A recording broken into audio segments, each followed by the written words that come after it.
morning mga kabuchi! Kumusta kayo? So today, mag-unbox tayo ng aking bagong monitor. So binili natin siya sa Shopee. And ilang days din, siguro 3-4 days bago dumating yung ating monitor. Okay? So, samahan niyo ako sa pag-unbox nito. Okay? Anak, kunin mo yung gunting mag-unbox nito. Dali. So, ito yung binili ko. Ang tatak niya ay AOC. So, ang bili ko sa kanya is 3,900 sa Shopee. Okay? So, plus delivery, kaya umabot din siya ng 4,000 pesos. So, brand new siya. And the size is 21 inches. Okay? So, let's try to unbox this. I-unbox natin siya. So, sayang na ba? Kaya, ayun na.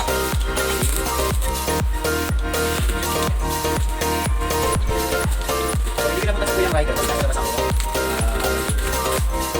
So, brand new ang ating naturang monitor. So, hopefully, wala maging problema. So, nakatingin na siya. Kaya, medyo so, nakasil. And,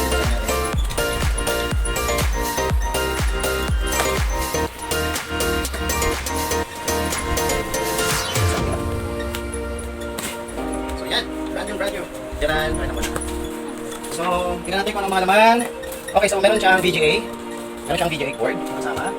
And yung kanyang power adapter. And also yung kanyang stand. Okay. Then yan. Ano siya. And also tingnan natin ang monitor. And of course, the manual. Okay. So mamaya, samahan niyo akong mag-install ito sa ating laptop. May problema ang ating laptop. So yan.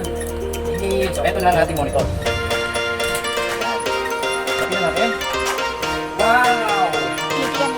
Ganda, malaki. So, yung gamit ako sa gawa ng gas at saka sa ating so, ilang computer ayan na. So, yan yung likod niya, yung part, din nasa malalim yung ating wala siyang USB. Ayun na, wala siyang HDMI. So, next step HDMI. And no more. So, yan, wala na naman ang ating gas. So, tingnan natin ang ating mamaya akit tayo sa taas. So, tingnan natin kung tayo samahan niyo ko. Okay, so tingnan natin ang akit sa taas para i-kapitan natin. Okay? So, bakit? Tingnan natin kung mag-work itong nabili natin 21 inches na monitor. Dahil ang laptop ko ayun, sira na yung monitor. So, pinagtsatsagaan ko lang siya. And ito yung VGA niya. I-connect na natin. So, ikinabit ko na. Sasalpa pa lang yung itong stand niya. Then, dito sa likuran, andito yung port ng VGA. So, yung blue, nalagay mo din siya doon sa blue.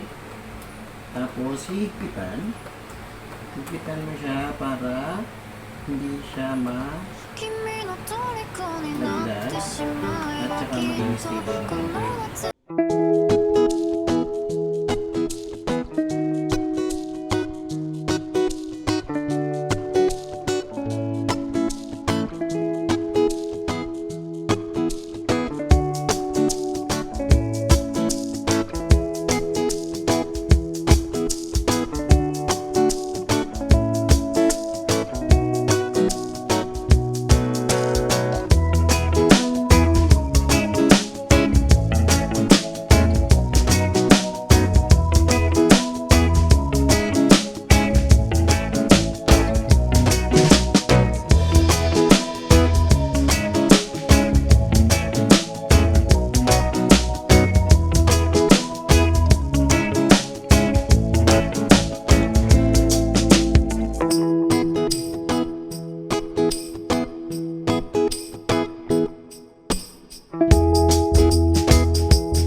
station. So yan ang aking working stations.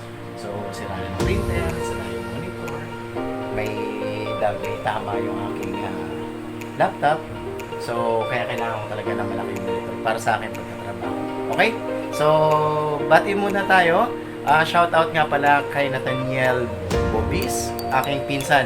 Mga pinsan ko yan dyan sa Bicol. So sa mga taga Biton, Magallanes, Sorsogon, kamusta kayo dyan mga kamag-anak ko at mga pinsan ko. Okay? So shoutout nga pala kay Romela Mamango ng